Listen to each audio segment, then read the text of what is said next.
ಪಶ್ಚಿಮ ಘಟ್ಟ ವ್ಯಾಪ್ತಿಯ ಅನೇಕ ಗ್ರಾಮಗಳನ್ನು ಇಎಸ್ಡಬ್ಲ್ಯೂ ವ್ಯಾಪ್ತಿಗೆ ಸೇರಿಸುವ ಬಗ್ಗೆ ಪ್ರಕಟಿಸಿರುವ ಕರಡು ಅಧಿಸೂಚನೆಗೆ ನಮ್ಮ ವಿರೋಧವಿದೆ. ಕಳ್ಕುಳಿ ವಿಠಲ್ ಹೆಗ್ಡೆ. ಚಿಕ್ಕಮಗಳೂರು ಜಿಲ್ಲೆ ಸೇರಿದಂತೆ ಪಶ್ಚಿಮ ಘಟ್ಟ ಪ್ರದೇಶದ ಅನೇಕ ಗ್ರಾಮಗಳನ್ನು ಪರಿಸರ ಸೂಕ್ಷ್ಮ ವಲಯ ವ್ಯಾಪ್ತಿಗೆ ಸೇರಿಸುವ ಬಗ್ಗೆ ಕೇಂದ್ರ ಪರಿಸರ, ಅರಣ್ಯ ಮತ್ತು ಹವಾಮಾನ ಬದಲಾವಣೆ ಸಚಿವಾಲಯ ಹೊರಡಿಸಿರುವ ಕರಡು ಅಧಿಸೂಚನೆ ಕುರಿತು ವಿರೋಧ ವ್ಯಕ್ತಪಡಿಸಿದ ಪರಿಸರ ಜಾಗೃತಿ ವೇದಿಕೆ ಪರಿಸರವಾದಿ ಕಳ್ಕುಳಿ ವಿಠಲ್ ಹೆಗ್ಡೆ ನೇತೃತ್ವದಲ್ಲಿ ಸುದ್ದಿಗೋಷ್ಠಿ ನಡೆಸಿತು. ಪರಿಸರವಾದಿ ಕಳ್ಕುಳಿ ವಿಠಲ್ ಹೆಗ್ಡೆ ಮಾತನಾಡಿ, ಯಾಕಾಗಿ ವಿರೋಧಿಸಬೇಕು ಎಂಬುದನ್ನು ವಿವರಿಸಿದರು. ಸ್ನೇಹಿತರೆ, ನಾವು ಇವತ್ತು ಈ ಪತ್ರಿಕಾಗೋಷ್ಠಿ ನಿಮ್ಮನ್ನೆಲ್ಲ ಸ್ವಾಗತಿಸಿ, ಇದು ಒಂದು ಮಲೆನಾಡಿನ ಒಂದು ಬಹಳ ಗಂಭೀರವಾದ ವಿಷಯ. ಈ ಪತ್ರಿಕಾಗೋಷ್ಠಿಗೆ ಬಂದ ನಿಮಗೆಲ್ಲರಿಗೂ ನಾವು ಇಲ್ಲಿನ ಪರಿಸರ ಜಾಗೃತಿ ವೇದಿಕೆ ಮತ್ತು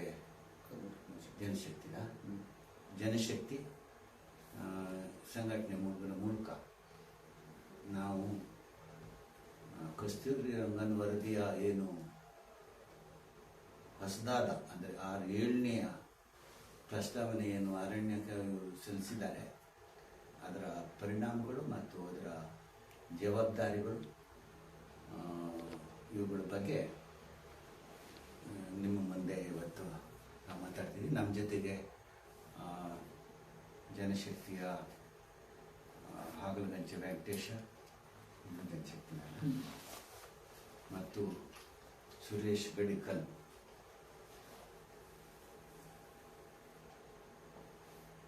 ಇವರುಗಳಿದ್ದಾರೆ. ಸ್ನೇಹಿತರೆ, ಈ ರಾಜ್ಯದಲ್ಲಿ ಪಶ್ಚಿಮ ಘಟ್ಟದ ಪರಿಸರ ಸೂಕ್ಷ್ಮ ಪ್ರದೇಶ ಅಂಥೇಳಿ ಇದನ್ನು ಒಂದು ಸ್ಪೆಷಲ್ ಝೋನ್ ಆಗಿ ವಲಯವಾಗಿ ಗುರುತಿಸಬೇಕು ಅಂಥೇಳಿ 2012ರಲ್ಲಿ ಮಾಧವ ಗಾಡ್ಗೀಳ್ ಅವರ ನೇತೃತ್ವದಲ್ಲಿ ಒಂದು ವರದಿನ ಸಿದ್ಧಪಡಿಸಿದರು. ಆ ವರದಿಯಲ್ಲಿ ಕೆಲವು ಕಠಿಣ ನಿರ್ಬಂಧಗಳಿತ್ತು ಮತ್ತು ಆ ವರದಿಗೆ ವ್ಯಾಪಕವಾಗಿ ವಿರೋಧ ಬಂತು. ಆ ಕಾರಣಕ್ಕೆ ಮತ್ತೆ ಆವಾಗಿನ UPA ಸರ್ಕಾರ ಕಸ್ತೂರಿ ರಂಗನ್ಗೆ ಒಂದು ಹೊಸದಾಗಿ ವರದಿನ ಕೇಳಿದರು. ಆ ಕಸ್ತೂರಿ ರಂಗನ್ ಅವರು 2014ರಲ್ಲಿ ವರದಿನ ಕೊಟ್ಟರು. ಆ ಪರಿಷ್ಕೃತ ವರದಿಯಲ್ಲಿ ಗಾಡ್ಗೀಳ್ ವರದಿಗೂ ಮತ್ತು ಕಸ್ತೂರಿ ರಂಗನ್ ವರದಿಗೂ ಬಹಳ ವ್ಯತ್ಯಾಸಗಳೇನು ಇದ್ದಿದ್ರು ಕೂಡ ಈ ಕಸ್ತೂರಿ ರಂಗನ್ ವರದಿ ಹೆಚ್ಚು ಬೇಜವಾಬ್ದಾರಿಯಿಂದ ಮಾಡಿದಂತಹ ವರದಿಯಾಗಿತ್ತು. ಕಾರಣ ಏನು ಅಂತಂದರೆ, ಕೊನೆ ಪಕ್ಷ ಗಾಡ್ಗೀಳ್ ವರದಿಯವರು ಮಾಡುವಾಗ ಕೆಲವರನ್ನಾದರೂ ಸಂಪರ್ಕ ಮಾಡಿದ್ರು, ಕೆಲವು ಜನಪ್ರತಿನಿಧಿಗಳನ್ನಾದರೂ ಅವರು ಭೇಟಿ ಮಾಡಿದರು. ಕಸ್ತೂರಿ ರಂಗನ್ ವರದಿಯಲ್ಲಿ ಹಾಗೆ ಮಾಡಿರಲಿಲ್ಲ. ಅವರು ತುರ್ತಾಗಿ ಬಾಹ್ಯಾಕಾಶದಿಂದ ಅಂದರೆ ಸ್ಯಾಟಲೈಟ್ ವರದಿಯನ್ನು ತಗೊಂಡು ಆ ವರದಿಯನ್ನು ಕೊಟ್ಟಿದ್ರು. ಅದು ಸಂಪೂರ್ಣವಾಗಿ ಅವೈಜ್ಞಾನಿಕ ಮತ್ತು ಅವಾಸ್ತವಿಕವಾಗಿತ್ತು. ನಾವು ಅದರಲ್ಲಿರುವ ಅನೇಕ ಲೋಪಗಳನ್ನು ಎತ್ತಿ ಹಿಡಿದು ಸುಮಾರು 12 ವರ್ಷಗಳು ಬಹುಶಃ ಈ ರಾಜ್ಯದಲ್ಲಿ ಮೊದಲನೇದಾಗಿ ಈ ವರದಿಗಳ ವಿರುದ್ಧ ನಾನೊಬ್ಬ ಪರಿಸರವಾದಿಯಾಗಿ ಆಕ್ಷೇಪಣೆಗಳನ್ನು ನಾವು ಎತ್ತಿ ಮತ್ತು ಜನರನ್ನು ಸಂಪರ್ಕ ಮಾಡಿ ಸುಮಾರು ಕರ್ನಾಟಕದಾದ್ಯಂತ ಕೊಡಗು ಜಿಲ್ಲೆಯಿಂದ ಹಿಡಿದು ಉತ್ತರ ಕನ್ನಡದವರೆಗೂ ಶಿವಮೊಗ್ಗ, ಚಿಕ್ಕಮಗಳೂರು, ಉತ್ತರ ಕನ್ನಡ ಈ ಎಲ್ಲ ಮಲೆನಾಡಿನ ಜಿಲ್ಲೆಗಳಲ್ಲೂ ನಾನು ಪ್ರವಾಸ ಮಾಡಿ 100 ಸಭೆಗಳನ್ನು ಮಾಡಿ ಮತ್ತು ಅಲ್ಲಿ ವರದಿಗಳನ್ನು ಮಂಡಿಸಿ ಮತ್ತು ಅದರ ಪರಿಣಾಮಗಳ ಬಗ್ಗೆ ನಾವು ಜನರನ್ನ ಎಚ್ಚರಿಸಿ ಅನೇಕ ಕಾರ್ಯಕ್ರಮಗಳನ್ನು ನಾವು ಮಾಡ್ತಾ ಬಂದಿದ್ದೀವಿ. ಹಾಗೆಯೇ ಈ 6ನೇ ವರದಿಯಲ್ಲಿ ಏನು 6ನೇ ಸಾರಿ ಕೇಂದ್ರ ಪರಿಸರ ಮತ್ತು ಅರಣ್ಯ ಮತ್ತು ಹವಾಮಾನ ವೈಪರೀತ್ಯ ಇಲಾಖೆ ಏನು ನೋಟಿಫಿಕೇಷನನ್ನು ಈಗ 2 ವರ್ಷಗಳ ಮುಂಚೆ ನಾವು ಅಧಿಸೂಚನೆ ಹೊರಡಿಸಿತ್ತು. ಆವಾಗ ನಾವು ತೀವ್ರವಾಗಿ ಇದು ಎಲ್ಲ ರಾಜ್ಯದ ಬೇರೆ ಬೇರೆ ಜಿಲ್ಲೆಗಳಲ್ಲಿ ಪ್ರವಾಸವನ್ನು ಮಾಡಿ ಸುಮಾರು ನಮ್ಮ ಮೂಲಕವೇ 10,000ಕ್ಕಿಂತ ಹೆಚ್ಚು ಆಕ್ಷೇಪಣೆಗಳನ್ನು ನಾವು ಸಲ್ಲಿಸಿದ್ದೀವಿ. ನಮ್ಮ ಕಾರ್ಯಕರ್ತರು ಇದಕ್ಕೆ ಒಂದು ಪ್ರೊಫಾರ್ಮವನ್ನು ಮಾಡಿ ಅದರಲ್ಲಿ ನಮ್ಮ ಆಕ್ಷೇಪಣೆಗಳನ್ನು ಬರೆದು ಪ್ರತಿ ಮನೆಯಿಂದ ಪ್ರತಿ ವ್ಯಕ್ತಿಗಳಿಂದ ಮಾಡಿ ನಮ್ಮ ಕಾರ್ಯಕರ್ತರೇ ನೇರವಾಗಿ 53 ರೂಪಾಯಿಗಳ ಒಂದು ಸಂಗ್ರಹ ಮಾಡಿ ನಾವು ಪೋಸ್ಟ್ ಆಫೀಸಿಗೆ ವಿತ್ ಅಕ್ನಾಲ್ಮೆಂಟ್ ನಾವು ಆಕ್ಷೇಪಣೆಗಳನ್ನು ಸಲ್ಲಿಸಿದ್ವಿ. ಈ ರೀತಿ 4 ಸಾರಿ ಸಲ್ಲಿಸಿದ ಆಕ್ಷೇಪಣೆಗಳಿಗೆ ಈವರೆಗೂ ಕೇಂದ್ರ ಪರಿಸರ ಮತ್ತು ಅರಣ್ಯ ಸಚಿವಾಲಯ ಯಾವುದೇ ನಮಗೆ ಒಂದು ಮಾಹಿತಿ ಆಗಲಿ ಅದಕ್ಕೆ ಒಂದು ಪ್ರತ್ಯುತ್ತರವನ್ನು ಕೊಟ್ಟಿಲ್ಲ.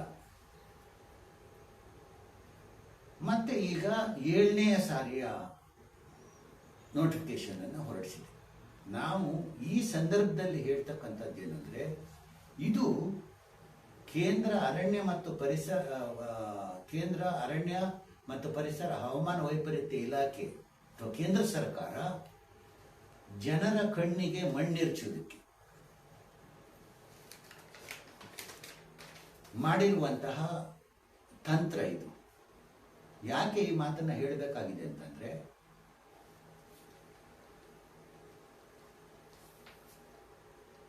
UPA ಸರ್ಕಾರ ಮಾಡಿದಂತಹ ಏನು ಈ ವರದಿ ಬಂದಿತ್ತು, ಇದನ್ನು NDA ಸರ್ಕಾರ 2000ರಲ್ಲಿ ಬಂದ ಮೊದಲ ದಿನಗಳಲ್ಲೇ ಸುಪ್ರೀಂ ಕೋರ್ಟಿಗೆ ಈ ಕೇಸ್ ಬಂದಾಗ ಸುಪ್ರೀಂ ಕೋರ್ಟು ನೀವು ಯಾವ ವರದಿಯನ್ನು ಜಾರಿಗೆ ತರ್ತೀರಿ, ಗಾಡ್ಗಿಲ್ ವರದಿ ಜಾರಿಗೆ ತರ್ತೀರೋ ಕಸ್ತೂರಿರಂಗನ್ ವರದಿ ಜಾರಿಗೆ ತರ್ತೀರೋ ಅಂತ ಹೇಳಿ ಕೇಂದ್ರ ಸರ್ಕಾರದ ಅರಣ್ಯ ಪರಿಸರ ಇಲಾಖೆಯನ್ನು ಕೇಳಿದಾಗ ನಾವು ಗಾಡ್ಗಿಲ್ ವರದಿ ಜಾರಿ ಮಾಡೋದಕ್ಕೆ ಸಾಧ್ಯ ಇಲ್ಲ, ನಾವು ಕಸ್ತೂರಿರಂಗನ್ ವರದಿಯನ್ನು ಜಾರಿ ಮಾಡ್ತೀವಿ ಅಂತ ಹೇಳಿದ್ರು. ಹಾಗೆ ನೀವು ಬರೆದು ಕೊಡಿ ಎಂದಾಗ ಕೇಂದ್ರ ಸರ್ಕಾರ ಸುಪ್ರೀಂ ಕೋರ್ಟಿಗೆ ನಾವು ಕಸ್ತೂರಿರಂಗನ್ ವರದಿ ಜಾರಿ ಮಾಡ್ತೀವಿ ಅಂತ ಹೇಳಿ ಪ್ರಮಾಣ ಪತ್ರವನ್ನು ಕೊಟ್ಟಿದೆ. ಇದನ್ನ ಇವರು ಮುಚ್ಚಿ ಹಾಕೋಕೆ ಇವರು ಮೇಲಿಂದ ಮೇಲೆ ಈ ನೋಟಿಫಿಕೇಶನ್, ಈಗ ಹಿಂದಿನ ನೋಟಿಫಿಕೇಶನ್ನು ಮೊನ್ನೆ ಜುಲೈ 26ರವರೆಗೂ ಇತ್ತು. ಈಗ 27ರಿಂದ ಇವರು ಈಗ 31ಕ್ಕೆ ಪುನಃ 60 ದಿನಗಳ ಗಡುವು ಕೊಟ್ಟು ಪುನಃ ಆಕ್ಷೇಪಣೆಗೆ ನೋಟಿಫಿಕೇಶನ್ ಮಾಡಿದ್ದಾರೆ.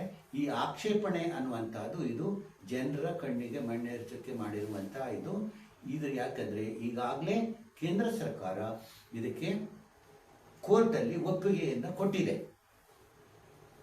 ನಾನು ಈಗ ಹೇಳ್ತಿರೋದೇನಂತಂದ್ರೆ, ಎಲ್ಲ ನಮ್ಮ ರಾಜ್ಯ ಸರ್ಕಾರವೇ ಸಂಪೂರ್ಣ ಈ ವರದಿಯನ್ನು ತಿರಸ್ಕರಿಸಬೇಕು ಅಂತ ಹೇಳಿ ರಾಜ್ಯ ಸರ್ಕಾರದ ನಿರ್ಣಯ ಆಗಿದೆ. ಪ್ರತಿ ಗ್ರಾಮಗಳಲ್ಲಿ, ಗ್ರಾಮ ಸಭೆಗಳಲ್ಲಿ, ಗ್ರಾಮ ಪಂಚಾಯಿತಿಗಳಲ್ಲಿ ಈ ವರದಿಯನ್ನು ತಿರಸ್ಕರಿಸಬೇಕು ಅಂತ ಹೇಳಿ ನಿರ್ಣಯ ಆಗಿದೆ. ಜಿಲ್ಲಾ ಕೇಂದ್ರಗಳಲ್ಲಿ ನಿರ್ಣಯ ಆಗಿದೆ. ನಮ್ಮಂತಹ ಅನೇಕ ಸಂಘಟನೆಗಳು ಸಾವಿರಾರು ಆಕ್ಷೇಪಣೆಗಳನ್ನು ಸಲ್ಲಿಸಿವೆ. ಈ ಎಲ್ಲವನ್ನೂ ಮನಗಂಡು ಕೇಂದ್ರ ಸರ್ಕಾರ ಈ ಕೂಡಲೇ ಈ ವರದಿಯನ್ನು ನಾವು ತಿರಸ್ಕರಿಸುತ್ತೇವೆ ಅಥವಾ ಕೈ ಬಿಡುತ್ತೇವೆ, ಯಾವ ಕಾರಣಕ್ಕೆ ಅದು ಅಂತ ಹೇಳಿ ಸುಪ್ರೀಂ ಕೋರ್ಟಿಗೆ ಇವರು ಸ್ಪಷ್ಟವಾದ ವರದಿಯನ್ನು ಕೊಡಬೇಕು, ಜನಪರವಾದ ವರದಿಯನ್ನು ಕೊಡಬೇಕು. ಅದಕ್ಕೋಸ್ಕರ ರಾಜ್ಯ ಸರ್ಕಾರ ನಾವು ವೈಯಕ್ತಿಕವಾಗಿ ಎಷ್ಟೇ ಆಕ್ಷೇಪಣೆಗಳನ್ನು ನಾವು ಇಮೇಲ್ ಮೂಲಕ ಈಗಾಗಲೇ ಸಲ್ಲಿಸಿದ್ರು ಕೂಡ ಇದಕ್ಕೆ ಏನು ಬೆಲೆ ಇಲ್ಲ. ಆದರೂ ನಾವು ಸಲ್ಲಿಸುವುದು ಕರ್ತವ್ಯ ಆಗಿದೆ. ಆದರೆ ರಾಜ್ಯ ಸರ್ಕಾರ ಜನರ ಅಭಿಪ್ರಾಯವನ್ನ ಮತ್ತೊಮ್ಮೆ ಅದೇನು ಹಿಂದೆ ಇದನ್ನು ತಿರಸ್ಕರಿಸುವ ನಿರ್ಣಯ ಕೈಗೊಂಡಿತ್ತು ಅದನ್ನು ಪುನಃ ಅವರು ಆ ತೀರ್ಮಾನವನ್ನು ಕೈಗೊಂಡು ಸ್ಪಷ್ಟವಾಗಿ ಈ ಕಸ್ತೂರಿ ರಂಗನ್ ವರದಿಯ ಪರಿಸರ ಸೂಕ್ಷ್ಮ ವಲಯದ ಈ ಪ್ರಸ್ತಾವನೆಯನ್ನು ಕೈ ಬಿಡುವುದಕ್ಕೆ ಕೇಂದ್ರ ಸರ್ಕಾರದ ಮೇಲೆ ಒತ್ತಡ ಹೇರಬೇಕು. ನಮ್ಮ ಪ್ರಮುಖವಾದ ಆಕ್ಷೇಪಣೆಗಳು ನಾವು ಮೊದಲಿನಿಂದ ಯಾಕೆ ಈ ವರದಿಯ ಬಗ್ಗೆ ನಾವು ಪರಿಸರ ವರದಿಗಳಾಗಿದ್ದೂ ಕೂಡ ವಿರೋಧ ಮಾಡ್ಕೊಂಡು ಬಂದ್ವಿ ಅಂತಂದ್ರೆ, ಇವರು ಒಂದಷ್ಟು ಪ್ರದೇಶವನ್ನ ಅವೈಜ್ಞಾನಿಕವಾಗಿ ಪರಿಸರ ಸೂಕ್ಷ್ಮ ಪ್ರದೇಶಗಳು ಅಂತ ಹೇಳಿದ್ದಾರೆ. ಇಲ್ಲಿ ಪಶ್ಚಿಮ ಘಟ್ಟದಲ್ಲಿ ಅಥವಾ ನಮ್ಮ ದೇಶದ ಯಾವುದೇ ಭಾಗದಲ್ಲಿ ಯಾವ ಒಂದು ಪ್ರದೇಶವು ಪರಿಸರಕ್ಕೆ ವಿಶೇಷ ಮತ್ತು ಕಡಿಮೆ ಅಂತಿಲ್ಲ. ನೀವು ಕೆಲವೇ ಭಾಗವನ್ನ ಪರಿಸರ ಸೂಕ್ಷ್ಮ ಪ್ರದೇಶ ಮತ್ತು ಪರಿಸರ ಸೂಕ್ಷ್ಮ ಪ್ರದೇಶ ಅಲ್ಲ ಅಂಥೇಳಿ ಮಾಡಿದಾಗ ಈ ಪರಿಸರ ಸೂಕ್ಷ್ಮ ಪ್ರದೇಶದಲ್ಲಿ ಬದುಕುವ ಜನರ ಬದುಕಿನ ಮೇಲೆ ನಿರ್ಬಂಧಗಳನ್ನು ಹೇರುವ ಮೂಲಕ ಅವರ ಅಭಿವೃದ್ಧಿಯನ್ನು ತಡೆದ ಹಾಗಾಗುತ್ತೆ. ಅವರಿಗೆ ಸುಮ್ಮನೆ ಅವ್ರ ಮೇಲೆ ಇವರು ನಿರ್ಬಂಧ ಹೇರಿ ಅವರ ಕೃಷಿ ಆಗಲಿ ಅವರ ಬೇರೆ ಅಭಿವೃದ್ಧಿ ಆಗಲಿ ತಡೆ ಉಂಟು ಮಾಡಿದಾಗುತ್ತೆ. ನಿಜವಾಗಿ ಇವತ್ತು ಪರಿಸರ ಅಸಮತೋಲನಕ್ಕೆ ಕಾರಣ ಆಗಿರ್ತಕ್ಕಂತಹ ಜಾಗತಿಕ ತಾಪಮಾನ ಅಥವಾ ಉಳಿದ ಏನು ವೈಪರೀತ್ಯ ಸಮಸ್ಯೆ ಇದೆ, ಈ ಸಮಸ್ಯೆಗಳಿಗೆ ಮೂಲ ಕಾರಣ ಆಗಿರ್ತಕ್ಕಂತಹದ್ದು ನಗರಗಳು ಅಥವಾ ನಗರಗಳಲ್ಲಿ ಬಳಸ್ತಕ್ಕಂತಹ ಪೆಟ್ರೋಲು, ಆಯಿಲು ಅಥವಾ ಕರೆಂಟು, ಸಿಮೆಂಟು ಇತ್ಯಾದಿ. ಇವುಗಳ ಮೇಲೆ ಯಾವ ನಿರ್ಬಂಧವೂ ಹೇರದೆ ಪರಿಸರದೊಂದಿಗೆ ಸಹಬಾಳ್ವೆ ನಡೆಸಿಕೊಂಡು ಅಥವಾ ಪರಿಸರವನ್ನು ಜೋಪಾನವನ್ನು ಉಳಿಸ್ಕೊಂಡಂತಹ ಜನರ ಮೇಲೆ ನೀವು ನಿರ್ಬಂಧ ಹೇರುವ ಮೂಲಕ ಜನರಿಗೆ ಅದರ ಪರಿಸರದ ಬಗ್ಗೆ ಒಂದು ಈರ್ಷ್ಯೆ ಹುಟ್ಟುತ್ತೆ. ಜನರ ಒಲವು ಇಲ್ಲದೆ ಯಾವುದೇ ಪರಿಸರ ಕಾರ್ಯಕ್ರಮ ಅಭಿವೃದ್ಧಿ ಆಗೋದಕ್ಕೆ ಸಾಧ್ಯ ಇಲ್ಲ, ಪರಿಸರನ ಉಳಿಸೋದಕ್ಕೆ ಸಾಧ್ಯ ಇಲ್ಲ. ಹಾಗಾದ್ರಿಂದ ನೀವು ಸಂಪೂರ್ಣವಾಗಿ ಏನು ಪಶ್ಚಿಮ ಘಟ್ಟದ ಈ ಗ್ರಾಮಗಳನ್ನು ಮಾತ್ರ ನೀವು ಗುರಿ ಮಾಡಿ ಪರಿಸರ ಸೂಕ್ಷ್ಮ ವಲಯ ಅಂತ ಕೊಡ್ತಾ ಇರೋದು ಇದು ಸಂಪೂರ್ಣ ರಾಜಕೀಯ. ಯಾಕೆ ಅಂತಂದ್ರೆ ಇದೇ ರೀತಿಯ ಪರಿಸರ ಸೂಕ್ಷ್ಮ ಪ್ರದೇಶವಾದಂಥ ಪೂರ್ವ ಘಟ್ಟ ಇದೆ, ಈಶಾನ್ಯ ರಾಜ್ಯಗಳಿದ್ದಾವೆ, ಅಥವಾ ಇದಕ್ಕಿಂತ ಹೆಚ್ಚು ಜೀವವೈವಿಧ್ಯ ಇರ್ತಕ್ಕಂತಹ ಹಿಮಾಲಯದ ಶಿವಾಲಯ ಶ್ರೇಣಿಗಳಿದ್ದಾವೆ. ಅಲ್ಲೆಲ್ಲೂ ಕೂಡ ಜೀವವೈವಿಧ್ಯ ಮತ್ತು ಪರಿಸರ ಇಷ್ಟೇ ಸೂಕ್ಷ್ಮವಾಗಿದೆ. ಅಲ್ಲೆಲ್ಲಿಗೂ ಕೊಡದ ವರದಿಯನ್ನು ಬರೀ ಪಶ್ಚಿಮ ಘಟ್ಟದ ಸೀಮಿತ ಇಷ್ಟು ಪ್ರದೇಶಕ್ಕೆ ಮಾತ್ರ ನೀವು ಕೊಡುವ ಕಾರಣ ಏನು? ಇಷ್ಟು ಪ್ರದೇಶವನ್ನೇ ಉಳಿಸಿದ ಮಾತ್ರಕ್ಕೆ ಅಥವಾ ಇಲ್ಲಿರುವ ಜನರಿಗೆ ಹಿಂಸೆ ಕೊಟ್ಟು ನೀವು ಜನರನ್ನ ಒಕ್ಕಲೆಬ್ಬಿಸಿದ ಮಾತ್ರಕ್ಕೆ ಇಡೀ ಭೂಮಿಯ ಅಥವಾ ಪ್ರಪಂಚದ ಪರಿಸರ ಸಮತೋಲನವನ್ನು ಕಡಿಮೆ ಮಾಡೋದಕ್ಕೆ ಸಾಧ್ಯ ಇದೆಯಾ? ಇದು ಅವೈಜ್ಞಾನಿಕವಾದ ವರದಿ.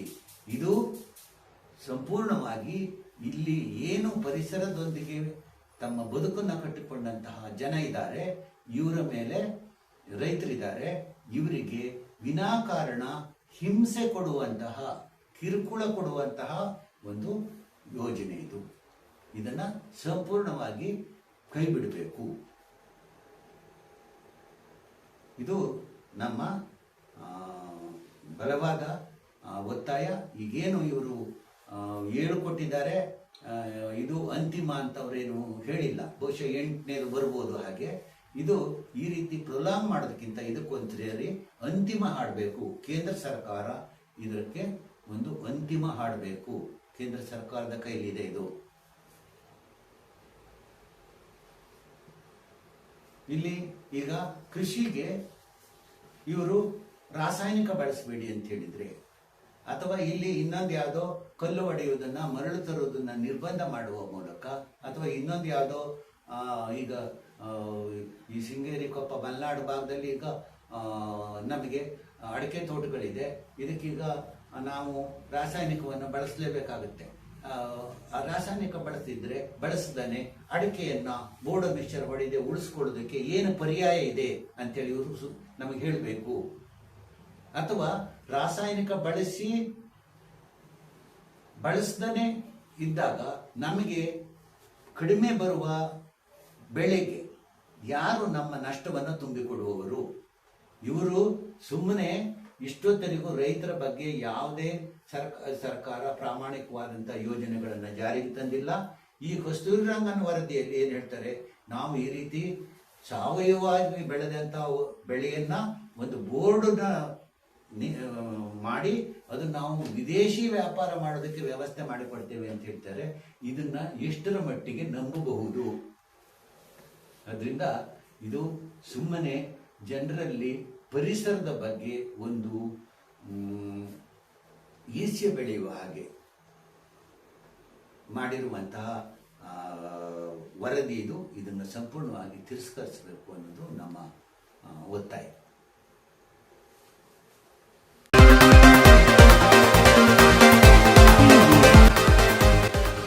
ನಮ್ಮೋರ್ ನ್ಯೂಸ್, ಇದು ನಿಮ್ಮ ಧ್ವನಿ.